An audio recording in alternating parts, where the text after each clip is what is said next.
Παρακολουθείτε τα τελευταία νέα του Τρολοπόλιταν. Ποια σχέση έχει ο Αρίστος, ένα κινητό και μια τσάπα? Γιατί αυξήθηκε η τιμή της μετοχής στη Zynga Poker? Τι δώρο πήρε η Ελένη Καλπέρη για τα γενέθλιά της?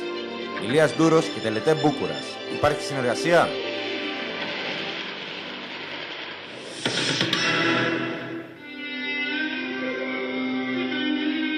Η παράδοση με την τσάπα και τον Αρίστο συνεχίζεται. Αφού πρόσφατα μας ενημέρωσε ότι πήγε στις Θερμοπύλες τσάπα, πλέον μας είπε ότι έχει ένα Galaxy, όχι αυτό, στο οποίο έχει βγάλει την κάρτα SIM και έτσι παίρνει τηλέφωνο τσάπα. Όπως είπε χαρακτηριστικά, «Βέβαια μέτε, έχω τσάπα ρε». Άλλη μια απόδειξη του πόσο μεγάλος hacker είναι ο άνθρωπος που έφτιαξε το Μουνάρες για πίπες πριν 14 χρόνια, όπως λέει ο ίδιος. Η φήμη του ολοένα και εξαπλώνεται σαν ειδικός υπολογιστές και πλέον εφαρμόζει πολλές παράδοξες ιδέες πάνω τους. Και όλα αυτά με έναν τελευταίας τεχνολογίας υπολογιστή και πάνω απ' όλα μια τσάπα.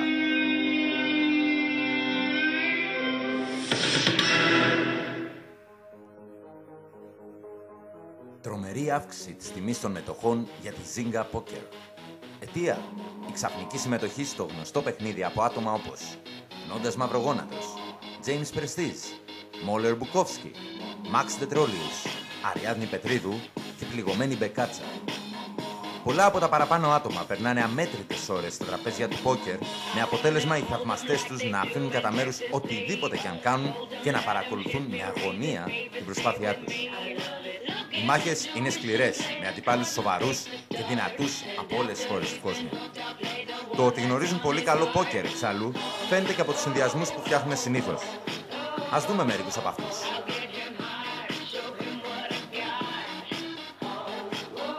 Ναι. Παρ' όλα αυτά, όλος περιέργως όλοι τους χάνουν μονίμως στα χαρτιά.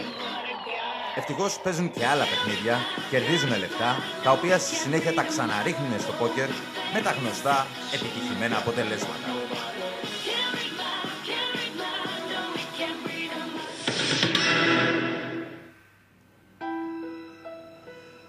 Η Ελένη Καλπέρη έγινε 28. Εντάξει, δεν υπολογίζονται μέσα καλοκαίρια, επίσημες αργίες, Χριστούγεννα και του κόλλητα 9 μέρα. Η μεγάλη αηδός λοιπόν αποφάσισε να δεχτεί σαν δώρο την πρόταση της Κριστίνα Αγγιλέρα να τραγουδήσει το Hurt. Η Αγγιλέρα φυσικά δεν ήξερε γιατί δεν ρώτησε, κακό του κεφαλιού της. Πίστευε ότι η Καλπέρη με την ερμηνεία της θα απογείωνε το τραγούδι. Το Hurt by Καλπέρη δυστυχώς προκάλεσε τα εξής: σπάσιμο ποτηριών σε ακτίνα 50 χιλιόμετρων, μαζικό επαναπατρισμό κουναβιών Λαπωνίας, καθώς επίσης και την απόφαση της Αγγιλέρα να κλειστεί σε μοναστήρι κάπου στα Ιμαλάια.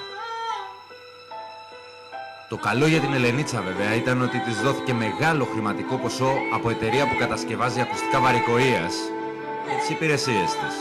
Οι λόγοι προφανείς. Απολαύστε υπεύθυνα.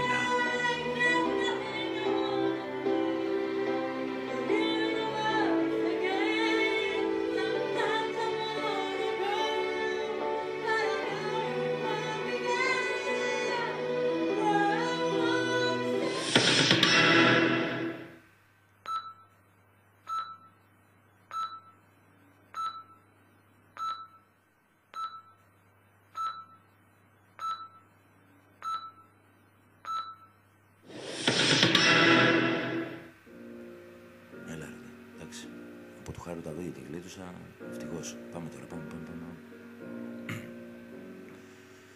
Τι το θέλετε το τυχερό πέταλο, τι το χρειάζεστε το λαγοπόδαρο? Νομίζετε ότι είστε τυχεροί αν βρείτε τετράφυλλο τριφυλί? Τίποτα από τα παραπάνω δεν σας σώζει εάν έχετε για φίλο τον Ηλία Ντούρο. Ο άνθρωπος που έδωσε άλλη διάσταση στον όρο κατσικοπόδαρος. Και φυσικά δεν αναφερόμαστε μόνο στα κλασικά σκουντίγματά του ή στην αποστολή ετοιμάτων του για παιχνίδια.